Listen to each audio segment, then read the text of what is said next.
Mirza Muhammad Haydar Qo'rag'oniy Ataqliq tarixchi, shoir, qalamda va alamda tangli pishqan Mirza Muhammad Haydar Qo'rag'on milodiya 13-asrning boshlaridan tortib Manglayso'yar rayoni, ya'ni Tarim vodisiga hukmronlik qilgan Do'g'lat qabilasidan bo'lib, milodiya 1499-yili kash kuzda Ulug' Mo'g'uliston xonligining poytaxti Toshkent shahrida dunyoga kelgan.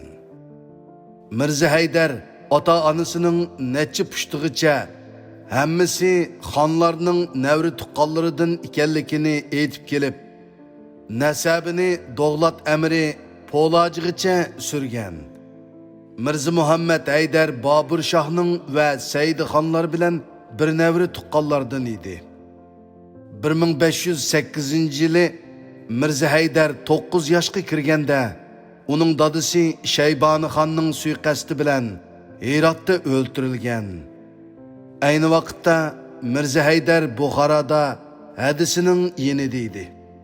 Shayboni xon Mirza Haydarning ota-onasi va qarindoshlarining mutlaq ko'p qismini o'ldirish bilan qolmay, Mirza Haydarni o'ldirish suiqasdini planlaganda, Mirza Haydar dadisining yaqinlarining yordamida Badaxshonning Zafar qal'asiga berib, yana bir akisi Mirzaxon huzurida panohlangan. Milodiya 1509-yili yozda u Bobur shoh tarafidan Kabulga chaqirib elingan va Bobur shohning otalarcha g'amxo'rligiga erishgan. 1510-yili 12-oyda zolim Shayboni xon Şah İsmail tarafidan o'ldirilgandan keyin u Bobur shohning Mavaraun Nahirga Shayboni xonning qoldiq kuchlariga qarshi elib borgan muhim harbiy yurishlariga qatnashgan. Ayni chog'da Sultan Said xon Anjonda taxtga chiqib, Mirza Haydarning o'z hadisini nikohiga olgan edi. Milodiya 1512-yili Mirza Haydarmo Anjonga berib Sultan Said xonning xizmatiga kirgan.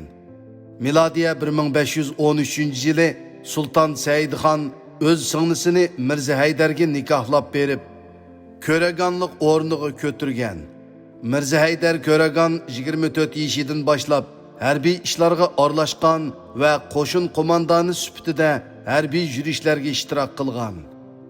Milodiya 1530-yili Sultan Said xon bilan birga Badaxshonga yurish qilganda u oldin yurar qismning qo'mondoni bo'lgan. Milodiya 1532-yili 7-oyda Sultan Said xon Tibetga g'azot urushi uchun otlanganda Mirza Haydar qo'shin qo'mondoni bo'lib, Tibetga oldi bilan yurish qilgan. Bu jarayonda u orqa-orqadan g'alabalik yurishlarni qilib, Tibetning bir qism joylarini va Kashmirni ishg'ol qilgan. Sultan Said xon Mirza Muhammad Haydarning bu tuhfasini yuqori baholab, uni butun qo'shinning bosh qo'mondoni qilib belgilagan hamda uningga Orsang, ya'ni Lasani ishg'ol qilishni buyurgan. Sultan Said xon shu qitim Ladakhdin Yakanga qaytish safarida olamdan o'tgandan keyin Mirza Haydar yomon niyatli kishilarning tuhmati bilan yangidan taxtga chiqqan Sultan Abdurashid xonga yomon ko'rinib qilib, amalsiz Tibetdan Badaxshonga ketdi. Mirza Haydar qishni Badaxshonda o'tkazib, 1534-yili atiyozda hozirgi Hindistonda hokimiyat yurgizayotgan Boburning o'g'li Humayunning inisi Kamron Mirzaning qishig'i berib, Kamron Mirza qo'shiniga boshchilik qilib, Afg'on isyonchilarini bostirdi. Milodiya 1539-yili u Humayunning qishig'i qaytib keldi va Humayunning topshiriqi bo'yicha Kashmirni yana bir ishg'ol qilib, u yerning yagona hukmroni bo'ldi. Milodiya 1551-yili 25-yanvar Mirza Haydar Jarun daryosi vodisidagi Baramula degan joydagi jangda o'z qo'shinlari orasiga suqunib kirib olgan tog'liq isyonchilarning biri otgan zaharlik o'qiya o'qi bilan qazo topdi.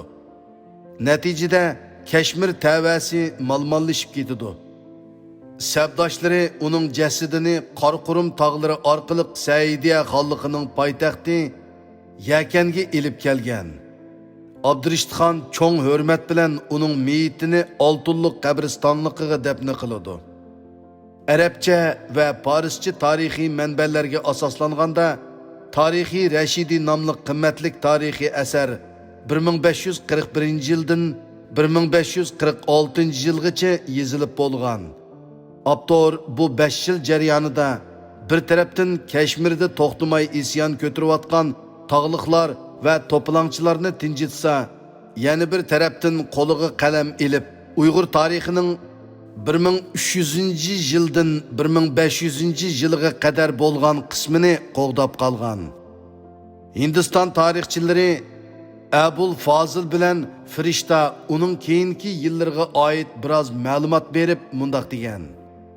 Haydar bu asrini Kashmirda hukm surgan mezgillarda yozdi. Kitapning nomini shu chog'dagi Saidiya hukmdori Abdurishidxonning ismiga bag'ishladi. Kitapning muallifining sarguzashtlari va o'z davridagi voqealar so'zlanadigan ikkinchi qismi 948 va 950 yillar, 1541 va 1544 yillarda uningdan burunqi va To'g'liq Temurning Hijriya 748 yili, 1347 va 1348 yillar taxtga chiqishidan boshlab Chag'atay sulolasining tarixi so'zlanadigan birinchi qismi bo'lsa, Hijriya 951 yili va 953 yillar, 1544 va 1547 yillarda yozilgan. Boburning e'tirof qilganidek muallif mukammal bir adabiy bilim olgan. Amaliyotda bu taraf uning asridanmi ma'lum. Haydarning kitobi yolg'iz uning yurtdoshlari orasida emas, boshqa mamlakatlardami, Hindiston va Eronlardami zo'r e'tiborga erishdi. Keyingi davrning jug'rofiya va tarix mualliflari 16-asrning voqealaridan so'z ochganda bu asarni material manbasi qildi.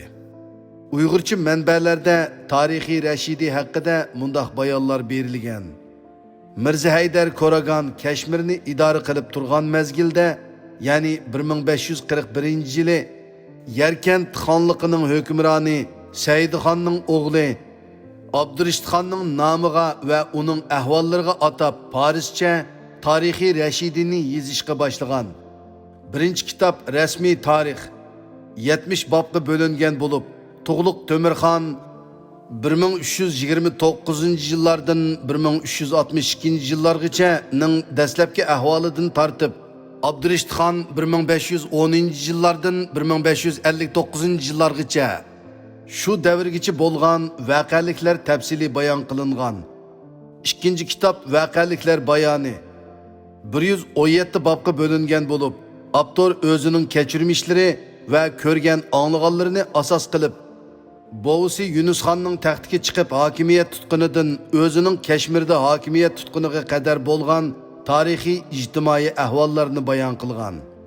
Umuman bu kitobga 200 yil ichidagi Sharqiy Turkistonning umuman O'rta Osiyo, Janubiy Osiyo rayonlarining siyosiy ijtimoiy ahvoli, madaniyati, din, urf-odatlari hamda jug'rofiyasi qatorliq ahvollari, shundaqla Uyg'ur, Qozoq, Qirg'iz, Uyrat Mo'ng'ollari, O'rta Osiyodagi boshqa millatlarga munosabatlik tarixiy faoliyatlar so'zlanib, Mo'ng'ol xonlari va Do'g'lat jamiyatidagilarning Sharqiy Turkistondagi hukmronlik tarixi nuqtaliq bayon qilingan.